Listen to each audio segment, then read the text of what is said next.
नमस्कार, राधे राधे, जय श्री कृष्ण। कैसे हैं आप सभी? मैं जितेंद्र सोनी स्वागत करता हूं आपका खान ग्लोबल स्टडीज के इस डिजिटल प्लेटफॉर्म।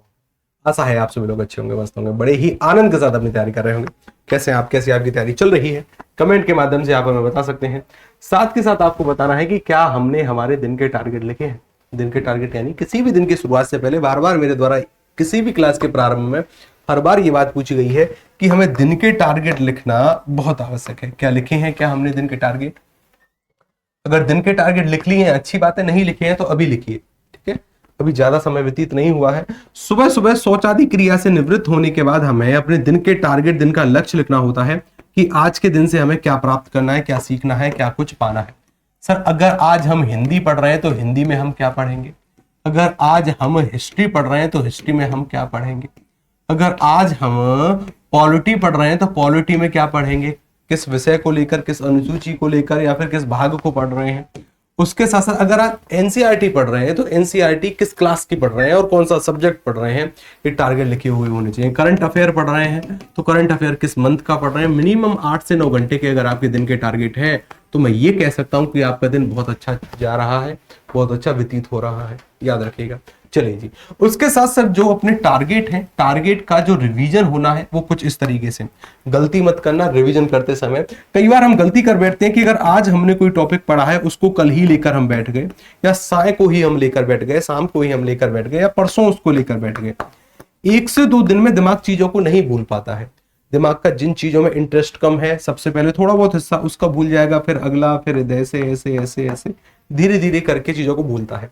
एक स्टडी के दौरान पता चला है कि 5वें 6वें दिन आने तक जिन चीजों का दिमाग में इंटरेस्ट कम है उनको लगभग 70% तक दिमाग भूल चुका होता है। इसी बात का फायदा हमें उठाना है कि अगर दिमाग 5वें 6वें दिन चीजों को 70% तक भूल जाता है जिसका उसमें इंटरेस्ट नहीं है, तो अगर आज हमने कोई टॉपिक पढ़ा है उसको कल रिवाइज करने से तो कोई औचित्य नहीं है। तो हमें उसका जो रिवीजन करना है वो करना है 7वें दिन, हो पाए तो 14वें दिन, अगर 21वें दिन भी अगर हो पा रहा है तब तो बहुत अच्छी बात है। ये केवल हिंदी ही नहीं, ये हर एक विषय पर ध्यान केंद्रित हमें करना है कि हर एक विषय के बारे में हम ऐसा करें। हमारे साथ ज्योति जी हैं, पार्वती जी हैं, नीलम जी हैं, निर्मल जी हैं, सुप्रिया जी हैं, केजीएस जी हैं, देवेश जी हैं, अंजलि जी हैं। आप सभी का तहे दिल से स्वागत है, आप सभी का तहे दिल से अभिनंदन है। बाकी के विद्यार्थी भी हमारे साथ हैं, बाकी के विद्यार्थियों का भी तहे दिल से स्वागत है, आपका अभिनंदन है। चलिए जी, चलिए आगे चलें, आगे चलते हैं। 21वें दिन वाला जो रिवीजन है ना, ये आपके ऊपर डिपेंड करता है कि आप इसको करें कि नहीं करें। सभी को जय हिंद है, सभी को राधे राधे है। आगे चलते हैं। देखिए, हम पढ़ रहे थे संक्षेपण, और संक्षेपण के दौरान सर हमने बहुत बातें जानी और बहुत बातें सीखी, कुछ नियम भी इसके देखे। आज बारी है कुछ प्रैक्टिस करने की। एक बार मैं सभी को रिकॉल कराने का प्रयास करता हूं कि ये है क्या। संक्षेपण सर एक कला है। कला कैसी? ये एक प्रकार का मानसिक प्रशिक्षण है। ये शब्द हम जरूर प्रयोग कर सकते हैं। क्या है ये? एक प्रकार का मानसिक प्रशिक्षण है, ताकि हम बड़े से बड़े गद्यांश या फिर अवतरण को या फिर किसी रिपोर्ट को उसके छोटे रूप में लेकर आ जाए। कई बार क्या होता है, जब हम शासकीय पत्र आदि लिखते हैं, मानकर चलिए कि ये एक शासकीय पत्र है, इसमें विभिन्न प्रकार की योजनाओं के बारे में जानकारी दी गई है। एक भारत सरकार के गृह मंत्रालय के द्वारा ये पत्र जारी किया गया है, और ये सभी मान के चलिए उत्तर प्रदेश राज्य को ये जारी हुआ। अगर एक राज्य को जारी हुआ है तब तक तो शासकीय पत्र, जैसे ही सभी राज्यों को जारी हुआ तो ये परिपत्र हो जाएगा। तो सर यहाँ पर विभिन्न प्रकार की योजनाओं को लागू करने के बारे में जानकारी दी गई है इस विषय वस्तु में। अब किसी भी व्यक्ति के पास या किसी राज्य के पास या फिर किसी राज्य के अधिकारी के पास अगर आप ये पत्र लेकर पहुंचते हैं तो वो आपसे कहेगा कि बताइए इसका शॉर्ट रूप क्या है। मानकर चलिए इसके साथ आपने संलग्न में 2-3 डॉक्यूमेंट अटैच कर दिए। जो पत्र के साथ कुछ डॉक्यूमेंट अटैच होते हैं ना, उसे बोलते हैं संलग्नक। कि पत्र के साथ हमने WHO की रिपोर्ट भी अटैच कर दी, या फिर हमने यूनेस्को की भी कोई रिपोर्ट अटैच कर दी, कोई और डॉक्यूमेंट अटैच करते हैं। जैसे कई बार जब हम फॉर्म आदि भरते हैं ना, तो वहां पर अपने डॉक्यूमेंट अटैच हमें करने होते हैं कि बताइए कि अपने ग्रेजुएशन की मार्कशीट अटैच कर दी, कास्ट सर्टिफिकेट अटैच कर दिया, या फिर कोई आय प्रमाण पत्र अटैच कर दिया। इस तरीके के डॉक्यूमेंट हम हमेशा अटैच करते हैं, ठीक है। तो वो संलग्नक है। अब उन सभी डॉक्यूमेंट को पढ़ने का उसके पास समय नहीं है, तो वो आपसे कहेगा कि शॉर्ट में बताइए कि इसका क्या अर्थ है, इसका क्या भाव है, शॉर्ट में बताइए। तो वही जो शॉर्ट है उसे कहते हैं संक्षेपण। और ये केवल संक्षेपण ही नहीं, 2-3 टॉपिक ऐसे होते हैं हमारी हिंदी व्याकरण के जहां पर इनकी जिम्मेदारी आ जाती है। सर एक है जो कि हमने कल देखा था, सार लेखन। सार लेखन में कितने प्रतिशत शब्द आते हैं? 1/2, 1/3 की 1/4। एक है सर सारलेखन एक है सर सारांश। सारांश इसमें लगभग कितने तिहाई या फिर एक तिहाई, दो तिहाई या फिर कैसे होते हैं, फटाफट से बताइए जरा। अब क्लियर है? साहिबा बानू जी करें अस्सलाम वालेकुम। वालेकुम अस्सलाम जी, कैसे हैं आप? चलिए देवेश जी हमारे साथ हैं। अब क्लियर है? चलिए बहुत अच्छी बात है। अब देखिए जरा संक्षेपण की अगर हम बात करें सर, यहां पर 1/3 शब्दों में हम संक्षेपण किया करते थे। 1/3 शब्दों में। सार लेखन में कितना होता था और सारांश में कितना होता था, ये आपको चयन करना है। अगर सवालों को उत्तर पता है तो बोला करिए कि हाँ सर सार लेखन 1/2 में होगा कि 1/4 में होगा, सारांश 1/2 में होगा कि 4 में होगा। ठीक है, अच्छी बात। तो सर ये हमने कल सीखा और सर हमने कल कुछ विभिन्न प्रकार के नियम देखे थे कि सर्वप्रथम मूल गद्य अवतरण को गंभीरता पूर्वक से पढ़ना है।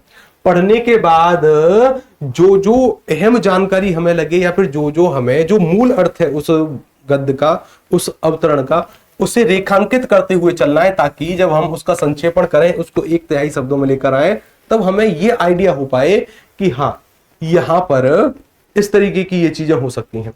अच्छी बात है। पाठ के साथ साथ शब्दों की गणना। अब देखो ये उतना बहुत ही ज्यादा टफ कार्य है कि सर अगर हम पढ़ते हुए चलें और पढ़ते हुए के साथ साथ शब्दों की भी गणना करते चलें कि कितने शब्द हैं। एक एवरेज आइडिया आप ले सकते हैं कि एक लाइन में 10 शब्द आ सकते हैं, 10 से 12 शब्द से ज्यादा नहीं आते एक लाइन में। ठीक है ना, एक मोटा मोटा रफली आइडिया हम लेंगे।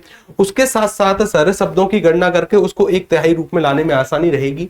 उसके साथ सर संक्षेपण लिखते समय समास युक्त भाषा का प्रयोग करना चाहिए। समास युक्त यानी हमने कहा है कि जहां पर अनेक शब्दों के लिखने की जगह हम एक शब्द से काम चला सकते हैं, इसी को ही समास युक्त शैली कहा जाता है।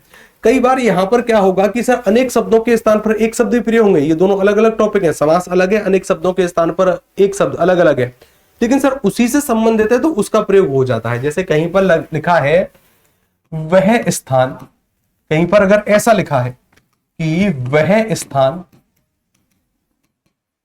जहां खाना मुफ्त मिलता हो, वह स्थान जहां खाना मुफ्त मिलता हो, यानी किसी गद्यांश में एक बात कही गई है जहां पर किसी ऐसे स्थान के बारे में बताया गया है जहां पर खाना बिल्कुल फ्री में मिलता हो, जहां पर खाना बिल्कुल फ्री में मिलता हो, तो उस स्थान को हम क्या कहेंगे।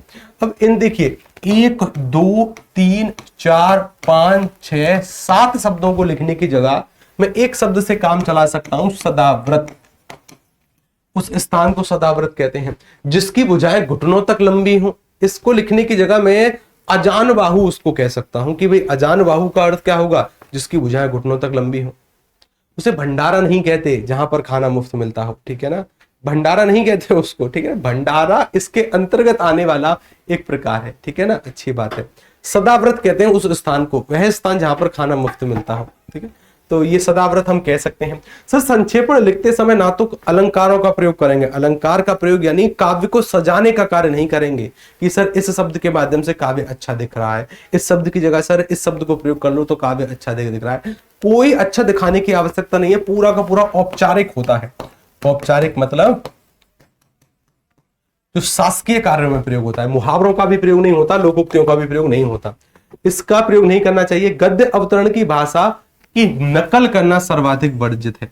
नकल करने से मेरा अर्थ ये नहीं है कि जो जो शब्द वहां पर लिखे गए हैं वो ही शब्द आप वहां लिख दें संक्षेपण करते समय। भाई जो मूल शब्द हैं वो तो आएंगे ही आएंगे, लेकिन ऐसा नहीं है कि अगर एक लाइन यहां पर लिखी गई है हमारे गद्यांश में या फिर अवतरण में, वही लाइन हमने हमारे संक्षेपण में प्रयोग कर दी। ऐसा करना बिल्कुल भी स्वीकार नहीं है। आगे चलते हैं, आगे देखिएगा जरा। अनावश्यक विशेषणों तथा क्रिया विशेषणों का प्रयोग हमें नहीं करना है। विशेषण के बारे में हमें पता है ना किसे कहते हैं, जो शब्द विशेषता बताते हैं, मैंने बता दिया बेसिक। क्रिया विशेषण जो शब्द क्रिया की विशेषता बताएंगे, हाँ, इनका अनावश्यक प्रयोग नहीं करना है। यानी जहां पर आवश्यक है वहां पर तो प्रयोग करेंगे ही करेंगे जहां जरूरी है, लेकिन अनावश्यक प्रयोग नहीं करना है। संक्षेपण का पहला लिखित रूप कच्चा होता है। कच्चा मतलब एक ड्राफ्ट होता है, एक प्रारूप, एक ढांचा होता है जो कि ठीक नहीं होता, बाद में उसको हम सुधारते हैं। उसके साथ साथ यह ध्यान रखना है कि संक्षेपण अपनी सुगठित भाषा में ही हो, अपनी ही भाषा में हो। ऐसा नहीं कि कहीं पर बात कुछ कही गई है लिखकर कुछ और चले हैं, ऐसा बिल्कुल नहीं करना है। उसके साथ सर पहला संक्षेपण ये है पहला इस चीज का हमें संक्षेप करना। देखिए पहले इसको समझने का प्रयास करते हैं, मैं आपको पर्याप्त समय दूंगा, कोई जल्दबाजी नहीं है, ठीक है ना, कोई जल्दबाजी नहीं है। ये जो गद्यांश है ये सर यहां से शुरू हो रहा है, कहां से शुरू है, यहां से, और ये जो खत्म हो रहा है, ये खत्म हो रहा है सर 1 स्लाइड, 2 स्लाइड, और ये 3 स्लाइड, और ये 4 स्लाइड, यानी सर ये यहां तक खत्म हो रहा है, यानी यहां पर ये एंड हो रहा है। ये है, ये है, ये है, और ये है, यहां से शुरू हो रहा है, ठीक है ना।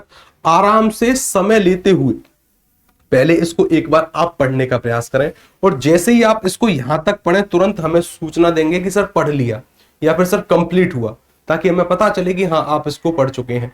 संक्षेपण एक ऐसी कला है जिसको बड़े ध्यान के साथ करना होता है, एक मानसिक प्रशिक्षण है ये। अब पढ़ने का नंबर लगाइए यहां से, भारतीय दर्शन से तुरंत पढ़िए अंत तक, यहां तक पढ़िए, पहले फटाफट से पढ़िए, और थोड़ी सी स्पीड रखना पढ़ने में। और जो शब्द या फिर जो वाक्यांश या जो वाक्य आपको लगे कि ये हमारे संक्षेपण में हो सकते हैं, उसे अपने दिमाग में रखना, उसे अपने दिमाग में रखना। फटाफट से देखिए इसको, पढ़िए फटाफट से।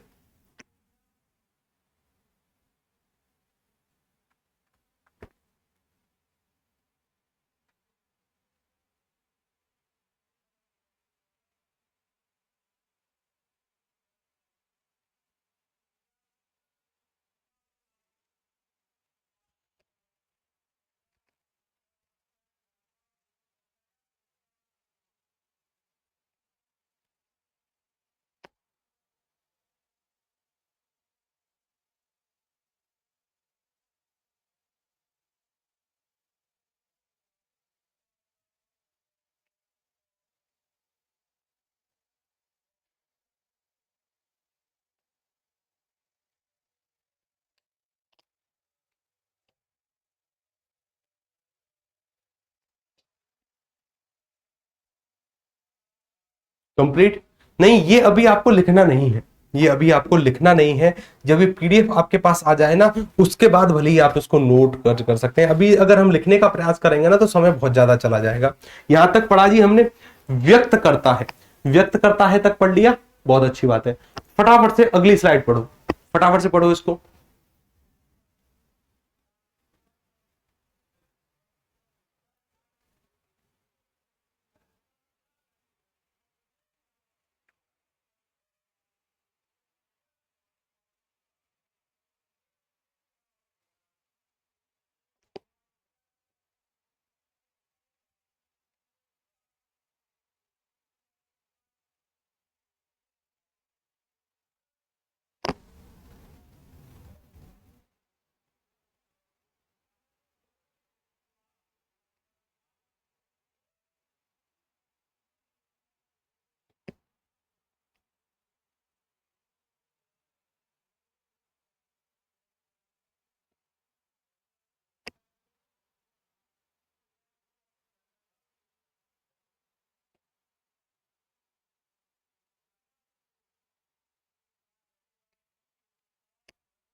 अगले वाले को पढ़िए फटाफट।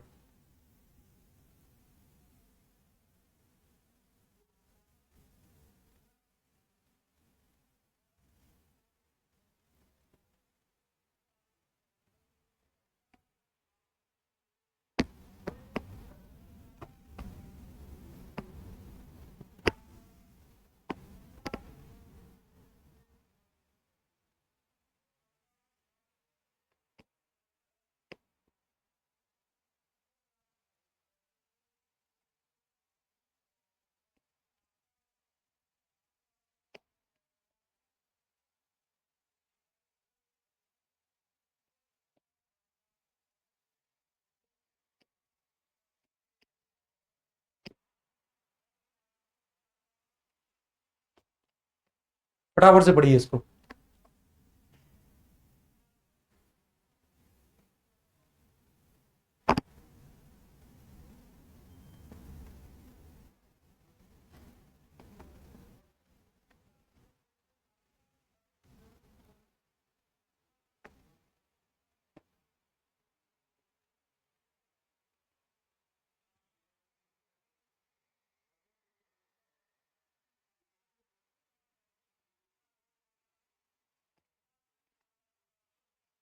कंप्लीट हुआ?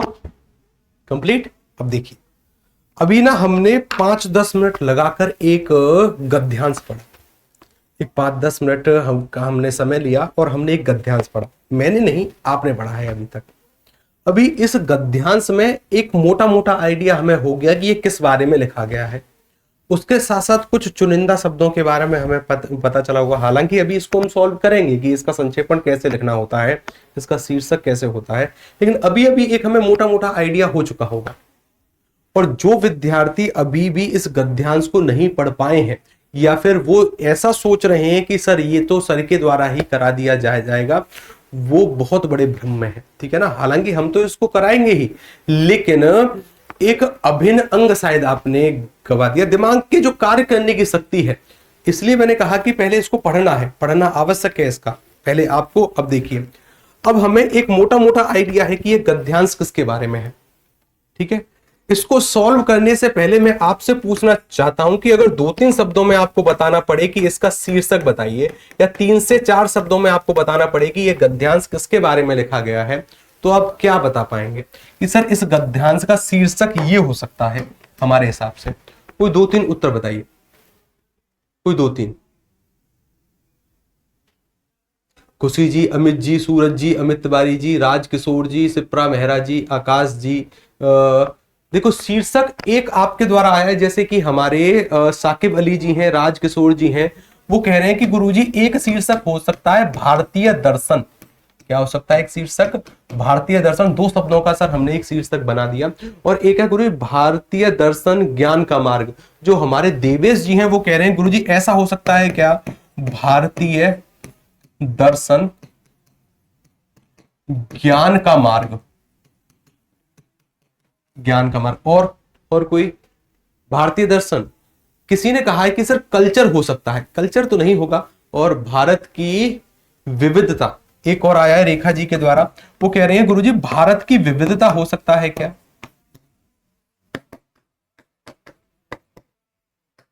भारत की विविधता। और भारतीय दर्शन मनुष्य जीवन में दर्शन। अच्छा है कि सर मनुष्य जीवन में दर्शन।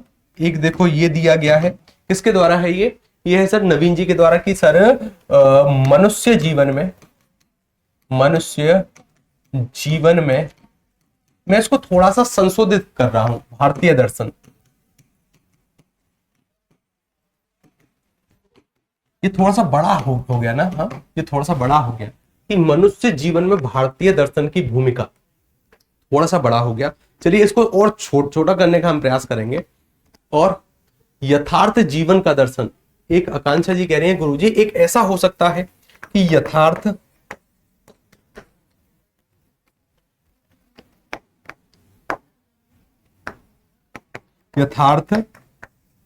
जीवन का दर्शन, यथार्थ जीवन का दर्शन। और इंडियन फिलॉसफी एंड फिलोसफर। अच्छा, मतलब भारतीय दर्शन और दार्शनिक, ये कहा है कि सर भारतीय दर्शन और दार्शनिक। क्या कहा है? भारतीय दर्शन और दार्शनिक। भारतीय दर्शन और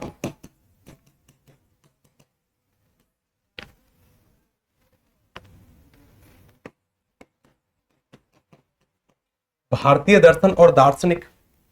और कोई भारतीय? अब देखिए इस तरीके के बहुत सारे हो सकते हैं, आप अपने विवेक के आधार पर इसके उत्तर चुन सकते हैं। बहुत सारे इसके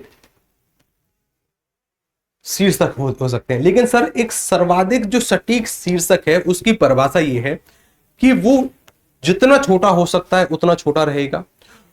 उसके साथ साथ जो शब्द इस गद्यांश में सर्वाधिक रिपीट हुए हैं, जो शब्द इस गद्यांश में सर्वाधिक रिपीट हुए हैं, वो शब्द शीर्षक में होने अनिवार्य है। अनिवार्य होने से मेरा तात्पर्य यह है कि हाय हाय उनको प्रयोग ही करना है ऐसा तो नहीं है, लेकिन अगर आप उसका प्रयोग करते हैं तो एक अच्छी बात रहती है। ठीक है ना? एक अच्छी बात रहती है।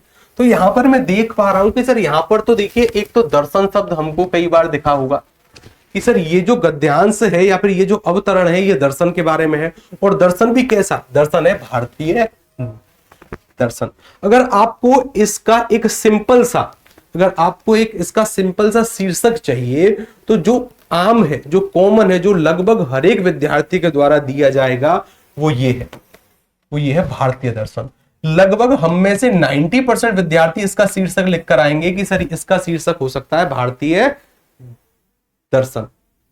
अच्छा जी, देखिएगा, मानकर चलिए कि मेरे पास एक कॉपी है या फिर मेरे पास बहुत सारी आपकी उत्तर पुस्तिकाएं हैं, और अगर मैं सभी का एक समान शीर्षक देखूं कि भाई सभी ने एक समान शीर्षक लिखा है कि इसका शीर्षक हो सकता है भारतीय दर्शन, लेकिन बीच में अगर मुझे कोई ऐसी उत्तर पुस्तिका दिखे जहां पर कुछ अलग लिखा गया है, कुछ अलग हमने बताने का प्रयास किया है, इसका बहुत फायदा होता है। अगर एक सामान्य ही आप विषय पढ़ते चले जाओगे या फिर एक सामान्य ही आप शीर्षक पढ़ते चले जाओगे तो सभी को उस शीर्षक में आप एवरेज अंक प्रदान करोगे, एक सामान्य अंक सभी को दोगे। लेकिन उसी बीच उसी उत्तर पुस्तिकाओं में एक ऐसी उत्तर पुस्तिका है जहां पर एक यूनिक शीर्षक लिखा गया है, तो उस पर ध्यान केंद्रित होता है कि हाँ, सभी से हटकर इसने कुछ अलग बात लिखी है। अलग से मेरा मतलब ये है कि बिल्कुल अलग मत प्रयोग कर देना कि सर उसका इस गद्यांश से लेना देना ही ना हो। यहां पर जो हो सकता है ना, वो ये हो सकता है भारतीय जीवन में, यानी मनुष्य जीवन में भारतीय दर्शन की भूमिका। क्या हो सकता है? मनुष्य जीवन में भारतीय दर्शन की भूमिका।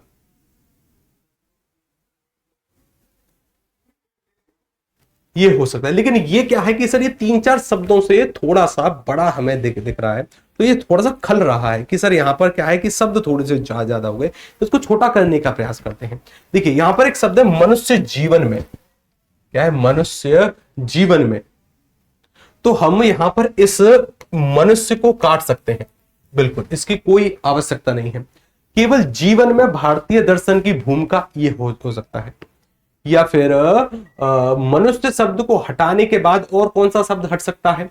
जीवन में भारतीय दर्शन प्रयोग करो ना यहां पर, भारतीय दर्शन की भूमिका, भारतीय दर्शन की भूमिका, जीवन में भारतीय दर्शन की भूमिका, या फिर केवल भारतीय दर्शन ही बिल्कुल सटीक रहेगा। ठीक है ना? भारतीय दार्शनिक नहीं, भारत की विविधता बिल्कुल नहीं, भारतीय दर्शन ज्ञान का मार्ग ये भी बिल्कुल सही है, यथार्थ जीवन का दर्शन गलत, भारतीय दर्शन और दार्शनिक बिल्कुल सटीक हो सकता है, ये भी हो सकता है, बाकी भारतीय दर्शन और दार्शनिक। लेकिन यहां पर ये जो दार्शनिक शब्द है ना, यहां पर हम इस दार्शनिक शब्द की जगह एक शब्द और प्रयोग कर सकते हैं। हालांकि देखो दार्शनिक के बारे में भी कहा गया है, लेकिन इस दर्शन का जो प्रभाव है, इंडियन फिलॉसफी का जो प्रभाव है, वो लोगों पर सर्वाधिक गद्यांश में देखने को मिलता है। तो यहां पर मैं प्रयोग कर सकता हूं भारतीय दर्शन और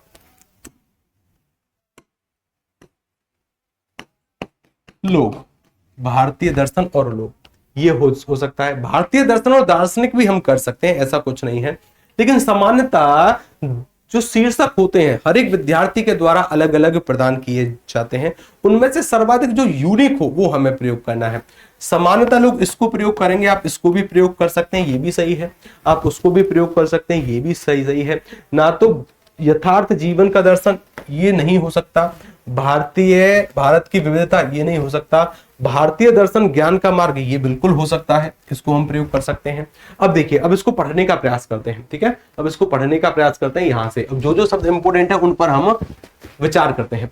अब देखिए यहां से इसको देखने का प्रयास करते हैं। अब ध्यान रखिएगा, भारतीय दर्शन लोगों के दर्शन से बिल्कुल अलग है। पहला बिंदु हमें मिला कि भारतीय जो दर्शन है वो लोगों के दर्शन से बिल्कुल अलग है।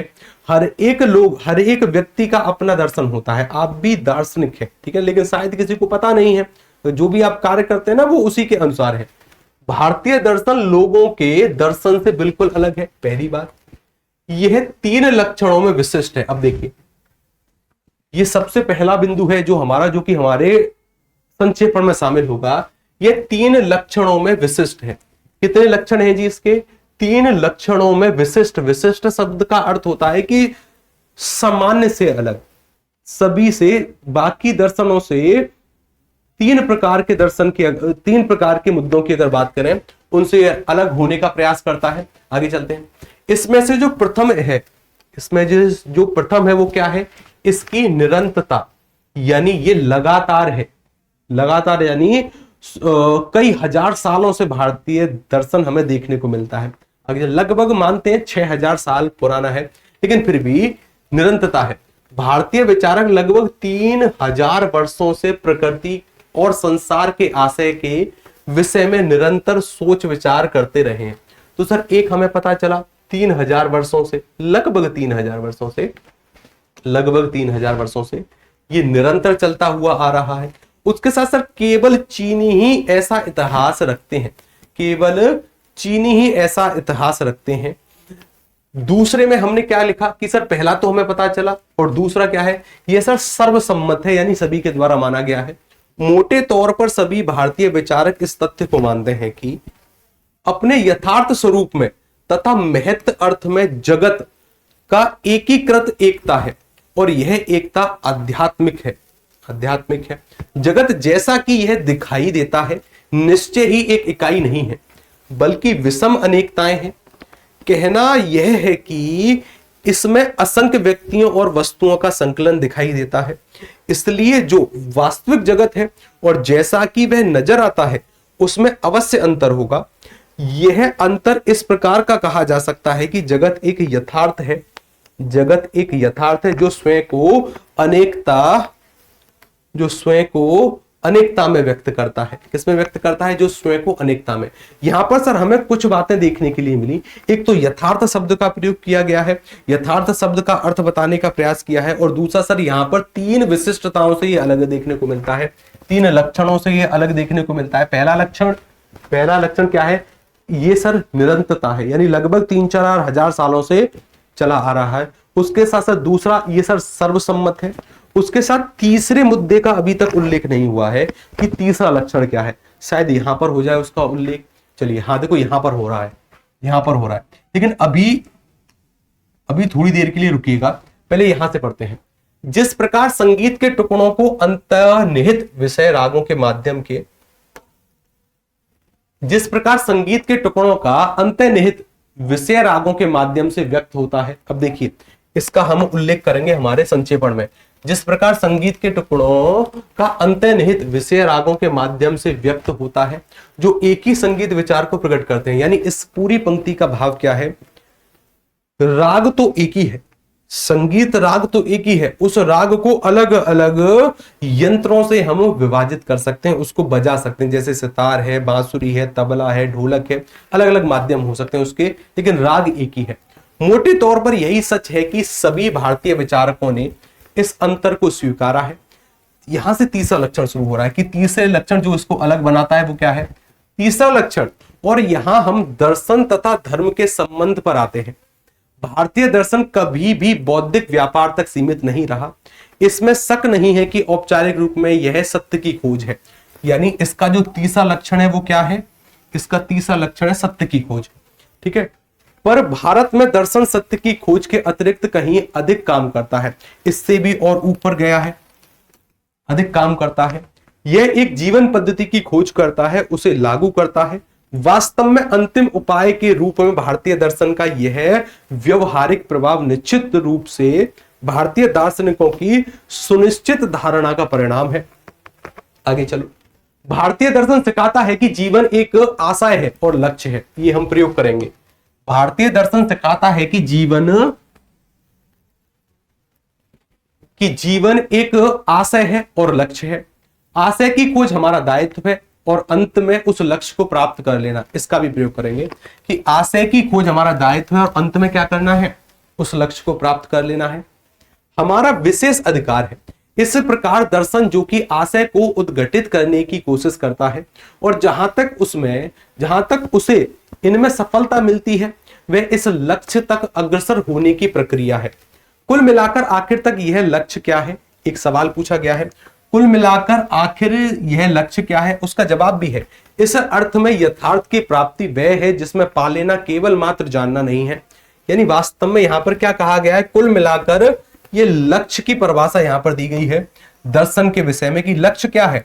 इस अर्थ में यथार्थ की प्राप्ति वह है जिसमें पा लेना केवल जानना नहीं है, बल्कि उसी का अंश हो जाना है, यानी उसी का हिस्सा हो जाना है। अच्छी बात है। इस उपलब्धि में बाधा क्या है? बाधाएं कई हैं। एक सवाल पूछा गया, तुरंत उसका उत्तर दिया गया कि बाधाएं कई हैं, पर इनमें प्रमुख है अज्ञान, अशिक्षित आत्मा नहीं है। प्रमुख है, अज्ञान अशिक्षित आत्मा नहीं, यहां तक कि यथार्थ संसार भी नहीं, यह दर्शन ही है जो उसे शिक्षित करता है और अपनी शिक्षा से उसे उस अज्ञान से मुक्त करता है। यानी यहां पर दर्शन का उद्देश्य दिया गया है कि इसका क्या लक्ष्य है। इसका लक्ष्य क्या है? इसका लक्ष्य है कि सर ये अज्ञान से मुक्ति दिलाने का प्रयास करता है। हंसी आ रही है? हमारे जो आदेश जी हैं उनको आ रही है हंसी, हमारे जो आदेश जी हैं उनको आ रही है हंसी। अब देखिए, अब इसका संक्षेपण में हमें कुछ कुछ मुख्य बातों का ध्यान देना है, और वो मुख्य बातें क्या क्या हो सकती हैं। सबसे पहली बात क्या होगी कि सर इसकी जो रूपरेखा होगी वो भारतीय दर्शन के आसपास घूमती रहेगी। संक्षेपण में क्या होगा कि इसकी जो विषय वस्तु, इसकी जो भी रूपरेखा रहेगी वो भारतीय दर्शन के आसपास घूमती रहेगी। उसके साथ सर ये भारतीय दर्शन सभी लोगों के दर्शन से 3 आधारों पर अलग दिखाया गया है। पहला आधार कि सर ये एक तो निरंतर है, यानी लगभग 3-4 हजार सालों से लगातार चल रहा है। मानते हैं कि लगभग 6,000 साल पुराना है, लेकिन फिर भी 3-4 हजार सालों से लगातार चल रहा है। दूसरा क्या है सर? यह सर्वसम्मत है, सभी के द्वारा मान्य है। तीसरा क्या है? तीसरा है सर हमारा कि यह सत्य की खोज पर है। किस पर है तीसरा? यह सत्य की खोज पर है।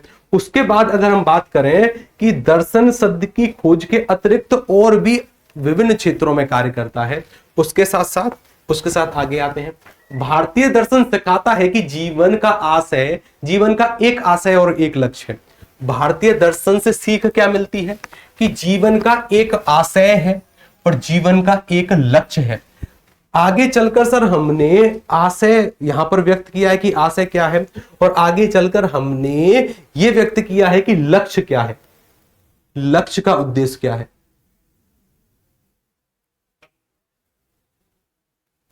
लक्ष्य का उद्देश्य क्या है, ठीक है ना। आगे चलते हैं। अब देखिए, मैं कुछ इसका संक्षेपण बोलने का प्रयास करता हूं, फटाफट से नोट करना, ठीक है ना, फटाफट से नोट करना। सबसे पहले ना इनमें शब्दों का अनुमान लगाइए कि इनमें शब्द कितने हो सकते हैं। एक लाइन में आप एवरेज 10 शब्द मान सकते हैं। 1 2 3 4 5 6 7 8 9 10 11 लाइन है, अच्छी बात है। 12 13 14 15 16 17 18 19 20 21 22 23 24 25 26 27 28 29, उसके साथ साथ 29 हो गई। लगभग सर हम मान सकते हैं कि इसमें 30 लाइन के आसपास है। कितनी है? लगभग 30 लाइन के आसपास है। एवरेज की बात करें तो अगर छोटे फॉन्ट में हमने लिखा होता तब तो ज्यादा शब्द आने की संभावना होती। यहां पर वास्तव में छोटी ही फॉन्ट है, तो इस एक लाइन में 10 शब्द से ज्यादा है। जो आपके पास कॉपी होगी ना, जो आपकी नोटबुक होगी, वहां पर एक लाइन में एवरेज 10 शब्द हम लिखते हैं, तो उसके आधार पर हमने लिया, लेकिन यहां पर 10 शब्द से ज्यादा है। कुल मिलाकर अगर यहां पर बात करें, इन 30 लाइनों में लगभग शब्दों की संख्या आ रही है 480 से 500 के बीच, 480 से 500 के बीच। तो इसको हमें 1/3 शब्दों में लेकर आना है। अब ये कोई मैंने गिने नहीं है, मैंने एक केवल अनुमानित के आधार पर इसका उल्लेख किया है कि भाई एक लाइन में अगर हम एवरेज अगर बड़े फॉन्ट लेते तो 10 शब्द होते, तो लगभग 300 शब्द होते, लेकिन ये छोटे फॉन्ट हैं, 10 शब्दों से ज्यादा आ सकते हैं। तो एवरेज हमने 480 से 500 शब्द के बीच में इसका मोटा मोटा एक आकलन किया है कि ये इसका आकलन हो सकता है। इसको 1/3 रूप में लेकर आना है। कितने रूप में? 1/3 रूप में। 20% ऊपर नीचे चलता है, ठीक है ना, 20% ऊपर नीचे चलता है। मैं कुछ बोल रहा हूं, फटाफट से उसको नोट करिए। मैं कुछ बोल रहा हूं, फटाफट से नोट करिए रफ्तार के साथ। कॉपी निकालिए, और उसके बाद ना देखिए आपको क्या करना है कि इस गद्यांश के लिए थोड़ी सी जगह छोड़नी है, और छोड़ने के साथ साथ नीचे लिखना है संक्षेपण, और संक्षेपण में जो बोल रहा हूं वो नोट करिए। फिर इसको एक बार पढ़ने के साथ साथ संक्षेपण को भी पढ़ेंगे। चलिए, हाँ जी, लिखने का प्रयास करना है हमें कि भारतीय दर्शन में भारतीय दर्शन में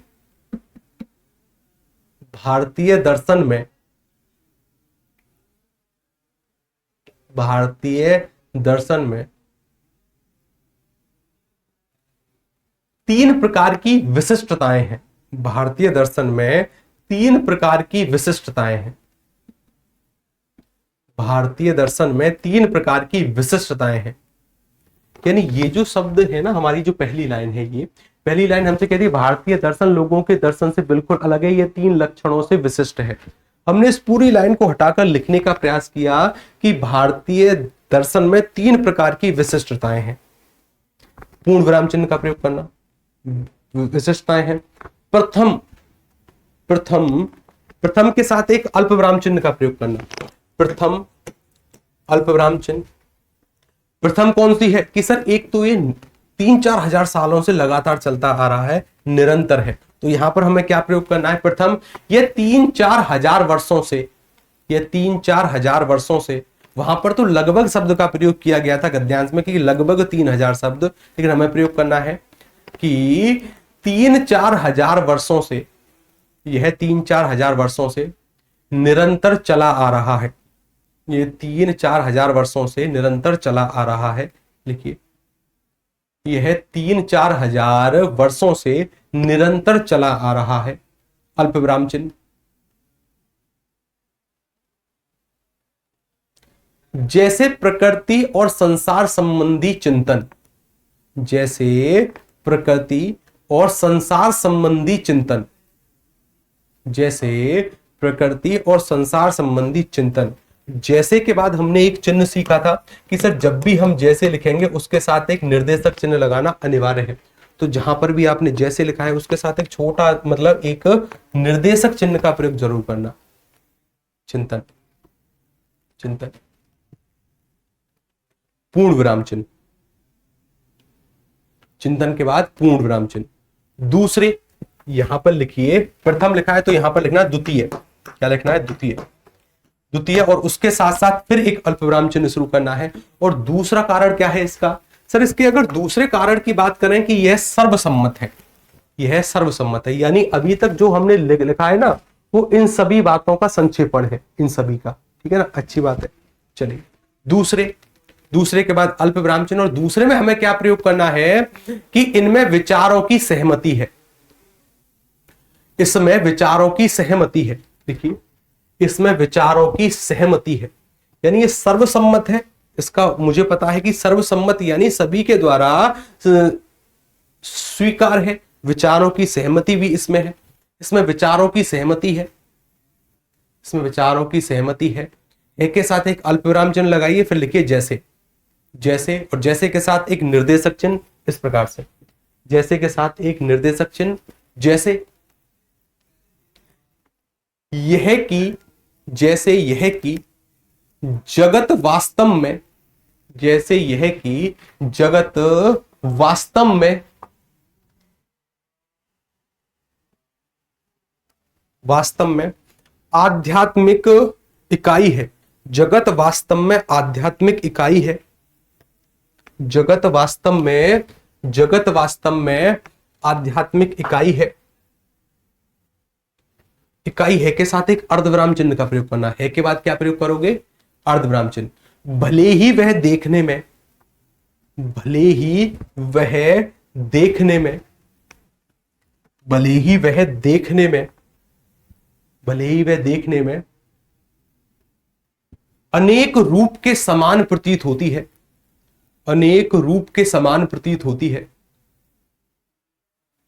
अनेक रूप के समान प्रतीत होती है, होती है। अल्प विराम चिन्ह।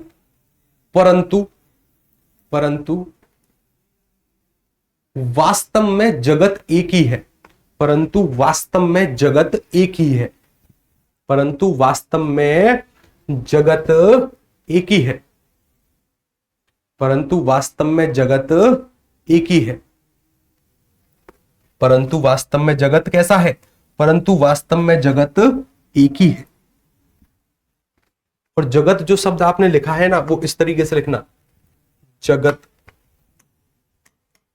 ता के नीचे हलंत आएगा। जगत वास्तव में एक ही है। ठीक है, पूर्ण विराम चिन्ह। जगत वास्तव में एक ही है, पूर्ण विराम चिन्ह।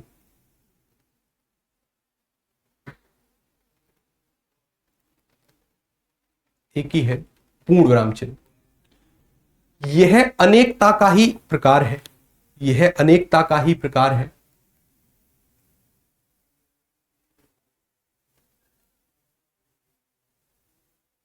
यह अनेकता का ही प्रकार है, यह अनेकता का ही प्रकार है कि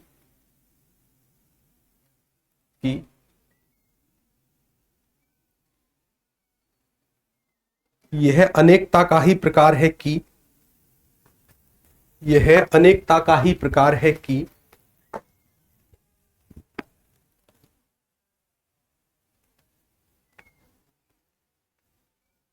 नहीं नहीं नहीं, रुकिए रुकिए, अनेकता शब्द की जगह ना केवल एकता लिखो। अनेकता शब्द की जगह हमें क्या प्रयोग करना है, केवल एकता। आगे से आ को काट देना। यह एकता का ही प्रकार है कि, यह एकता का ही प्रकार है कि जिस संगीत को, यह एकता का ही प्रकार है कि जिस संगीत को विभिन्न रागों, जिस संगीत को विभिन्न रागों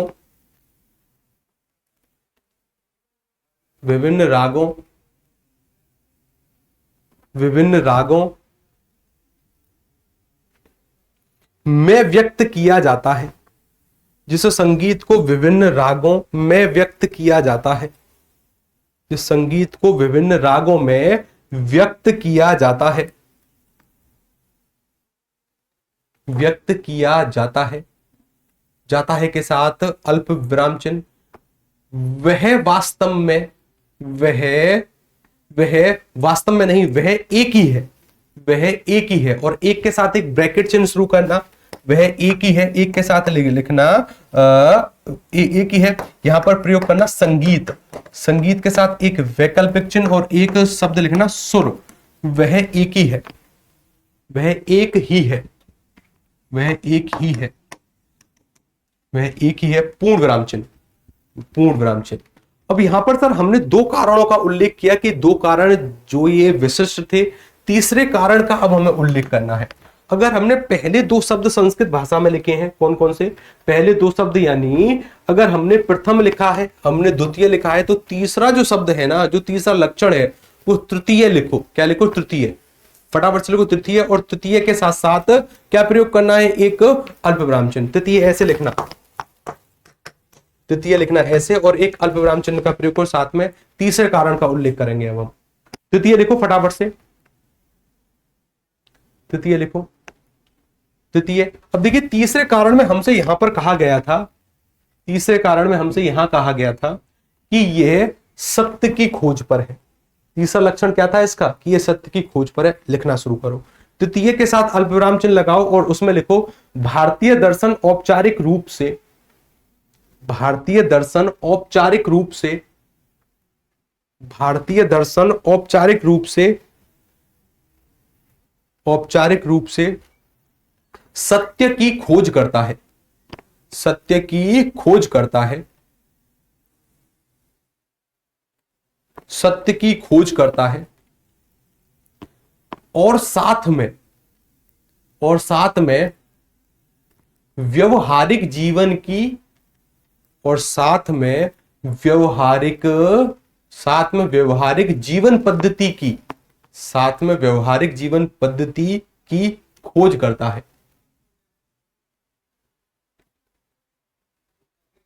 खोज करता है।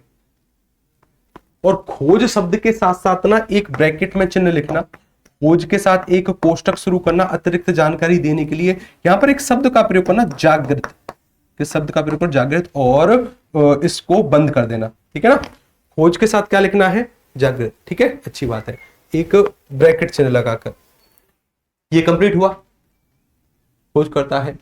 पूर्ण विराम चिन्ह, पूर्ण विराम चिन्ह, यह उसका व्यवहारिक पक्ष है, यह उसका व्यवहारिक पक्ष है, यह उसका व्यवहारिक पक्ष है, यह उसका व्यवहारिक पक्ष है। पूर्ण विराम चिन्ह, भारतीय जीवन में, भारतीय जीवन में, भारतीय जीवन, और जीवन के साथ साथ ना एक ब्रैकेट चिन्ह शुरू करना और लिखना दर्शन, दर्शन, या फिर जीवन शब्द को काटकर केवल दर्शन शब्द ही लिखना, भारतीय दर्शन ही लिख लो। भारतीय दर्शन में, भारतीय दर्शन में लक्ष्य की खोज, भारतीय दर्शन में, भारतीय दर्शन में लक्ष्य की खोज करके, भारतीय दर्शन में लक्ष्य की खोज करके, लक्ष्य की खोज करके उसे पाने की प्रक्रिया भी बताता है। भारतीय दर्शन में लक्ष्य की खोज करके उसे पाने की प्रक्रिया भी बताता है। पूर्ण विराम चिन्ह।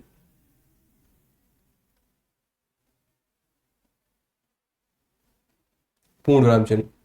लक्ष्य को पा लेना, लक्ष्य को पा लेना उसे जानना नहीं है। लक्ष्य को पा लेना उसे जानना नहीं है, उसे जानना नहीं है। अल्पविराम चिन्ह। बल्कि उसका अंश हो जाना है, बल्कि उसका अंश हो जाना है। लक्ष्य को पा लेना, लक्ष्य को पा लेना ही मतलब बल्कि उसका अंश हो जाना है, बल्कि उसका अंश हो जाना है। अल्पविराम चिन्ह। इस उपलब्धि में प्रमुख बाधा है, इस उपलब्धि में प्रमुख बाधा है, प्रमुख बाधा है। जहां पर हम बाधा है का उल्लेख कर रहे हैं ना, वहां पर एक निर्देशक चिन्ह या फिर एक उपविराम चिन्ह का प्रयोग करिए, क्योंकि हमें अब बाधाओं के बारे में मतलब जो जो बाधा हो सकती है उसके बारे में उल्लेख करना है। या तो निर्देशक चिन्ह का प्रयोग करिए है के बाद, या फिर उपविराम चिन्ह का।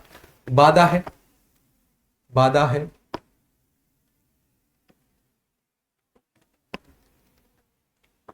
अज्ञान जिसे दर्शन ही दूर कर सकता है, अज्ञान जिसे दर्शन ही दूर कर सकता है। बाधा है के साथ क्या लिखना है? अज्ञान जिसे दर्शन ही दूर कर सकता है, अज्ञान जिसे दर्शन ही दूर कर सकता है। अज्ञान के बाद एक अल्पविराम चिन्ह लगाना। अज्ञान जिसे दर्शन ही दूर कर सकता है। इस प्रकार दार्शनिक को, इस प्रकार दार्शनिक को, इस प्रकार दार्शनिक को स्वयं अनुशासित होना पड़ता है। इस प्रकार दार्शनिक को स्वयं अनुशासित होना पड़ता है। इस प्रकार दार्शनिक को स्वयं अनुशासित होना पड़ता है। डा के नीचे नुक्ता का प्रयोग करना। दार्शनिक को स्वयं अनुशासित होना पड़ता है ताकि वह यथार्थ में, ताकि वह यथार्थ में एकाकार हो जाए, ताकि वह यथार्थ में, ताकि के बाद अल्पविराम चिन्ह, ताकि वह यथार्थ में, ताकि वह यथार्थ में एकाकार हो जाए, ताकि वह यथार्थ में एकाकार हो जाए। पूर्ण विराम चिन्ह।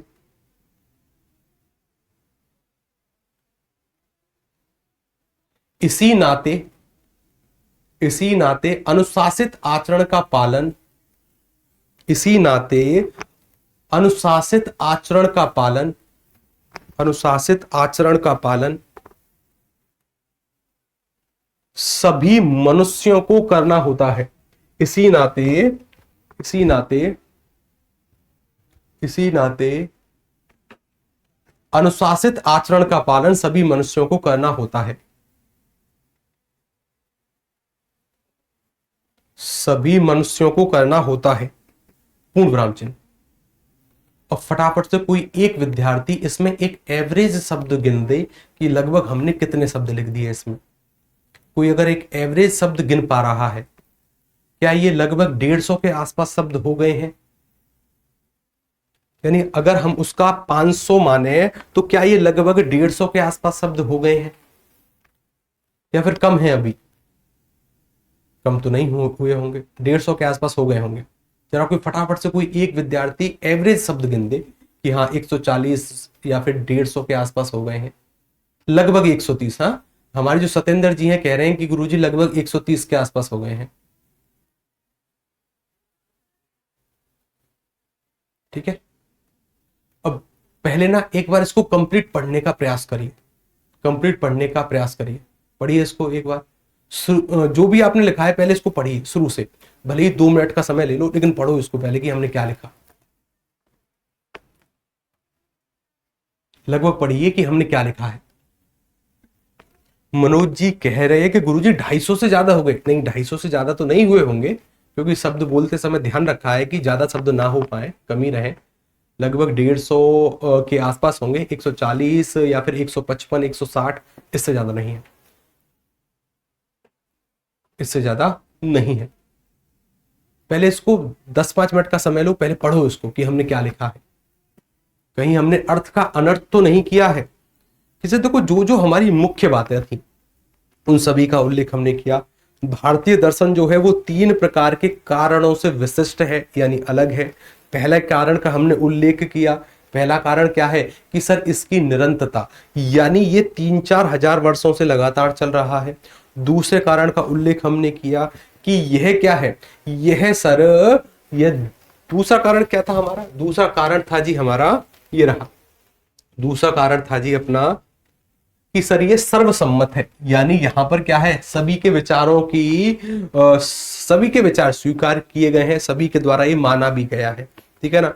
और जो तीसरा जो था सर, वो था कि सर ये सत्य की खोज पर है। किसकी खोज पर है? ये सत्य की खोज पर है। तीनों मुख्य बातें हमारी आ गई, बात को छोटे रूप में हमने व्यक्त कर दिया। संक्षेपण एक मानसिक प्रशिक्षण है जो कि एक दिन में नहीं आता। इस पर जितनी प्रैक्टिस करोगे उतना ही अच्छा रहेगा। कल हम कोशिश करेंगे कि इसके 2-3 और उद्धरण कर पाए। इस जो पूरे का पूरा जो गद्यांश है इसको अपनी कॉपी में लिखने का प्रयास करना, ताकि ये जो हमने संक्षेपण लिखा है उसका कोई आधार सिद्ध हो कि किस आधार पर हमने किस गद्यांश का संक्षेपण किया है। अगर मैं आपको इस गद्यांश को लिखवाने का प्रयास करता तो 1 घंटा तो इसी में व्यर्थ हो जाता है, ठीक है ना। इसको आप अपने आप से लिखने का प्रयास करेंगे और इसके साथ साथ फिर इसके संक्षेपण को पढ़ने का प्रयास करेंगे। फिर हम बात करते हैं कल वाली क्लास में। तब तक की नमस्कार। किसी का और कोई सवाल है तो 5 मिनट अभी आपके साथ हूं मैं, सवाल पूछ सकते हैं आप, सवाल पूछ सकते हैं आप। देखिए, विराम चिन्हों का जो प्रयोग है ना गद्यांश में, बड़े सोच समझ कर होता है। गद्यांश हुआ या फिर संक्षेपण करते समय हुआ, और वो आपके अर्थ को अनर्थ नहीं होने देते विराम चिन्ह, ठीक है। चलिए, गुरुजी विराम चिन्ह का पीडीएफ नहीं मिला है। किस किस को अभी विराम चिन्ह की पीडीएफ नहीं मिली? बैच में अपलोड है, जरा देखिएगा। गुरुजी दर्शन का मतलब क्या है? देखिए, दर्शन का मतलब ये है, एक जैसे आपने इंग्लिश में एक शब्द सुना होगा फिलोसफी, यानी एक तरीके की हम विचारधारा कह सकते हैं, ठीक है ना। एक तरीके की विचारधारा कह सकते हैं कि आप क्या मानते हैं।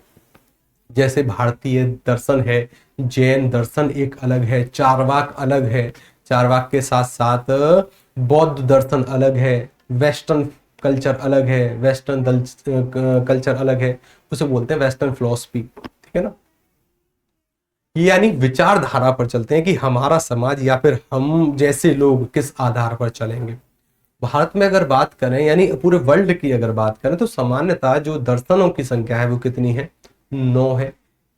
कितनी है? 9 है, जिसमें से 6 मानते हैं कि आत्मा होती है, ईश्वर पर यकीन रखते हैं। देखिए, फिलॉसफी जो है ना, फिलॉसफी एक अलग समुद्र है, उस समुद्र के अंदर नहीं जाना है अभी, ठीक है।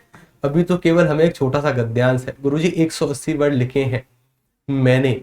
अच्छा देखिए, कोई कह रहा है कि गुरुजी हमने 180 वर्ड लिखे हैं। क्या लिखे हैं? 180। जहां पर भी आपको ऐसा प्रतीत होना कि अब शब्द ज्यादा हो गए, अब शब्द ज्यादा हो गए, उसको कम करने का एक तरीका है। पहला तरीका क्या है? कल हम इसके बारे में बात करेंगे। जितने भी शब्द हमने कुछ इस तरीके के लिखे हैं, जैसे मैंने एक लिखा, एक के साथ मैंने आपसे कहा कि यहाँ पर ब्रैकेट चिन्ह शुरू करिए और अधिक जानकारी दे दीजिए कि संगीत या फिर सुर, इनको हटाना है। या फिर सर मैंने यहाँ पर लिखा खोज, और खोज के नीचे देखो नुक्ता आता है। खोज के नीचे क्या आता है? मैंने भी ध्यान नहीं दिया। खोज के नीचे नुक्ता का प्रयोग होता है, याद रखिए, ये नुक्ता आता है इसके नीचे, खोज। तो इसके साथ मैंने जागृत शब्द लिखा कि खोज से वास्तव में मेरा अर्थ है जागृत। जहां पर भी शब्दों की संख्या थोड़ी सी ज्यादा होने को होती है, वहां पर इन शब्दों को हम काटने का प्रयास करते हैं, फिर इनको लिखने का प्रयास नहीं करते, ठीक है। और जहां पर लगे कि हाँ अब हमारे पास शब्द इसके आसपास ही रहेंगे, तब जरूर प्रयोग करिएगा, कोई ज्यादा बड़ी बात नहीं है। फिर मिलते हैं कल वाली क्लास में, तब तक के नमस्कार, राधे राधे। हंसते रहिए, पढ़ते रहिए, मुस्कुराते रहिए। एक बार विराम चिन्ह वाली पीडीएफ हम देखते हैं अपलोड हुई है कि नहीं हुई है, एक बार उसे भी पढ़ने का प्रयास करना। कल कुछ और संक्षेपण पर बात होगी। तब तक की नमस्कार, राधे राधे, जय श्री कृष्ण।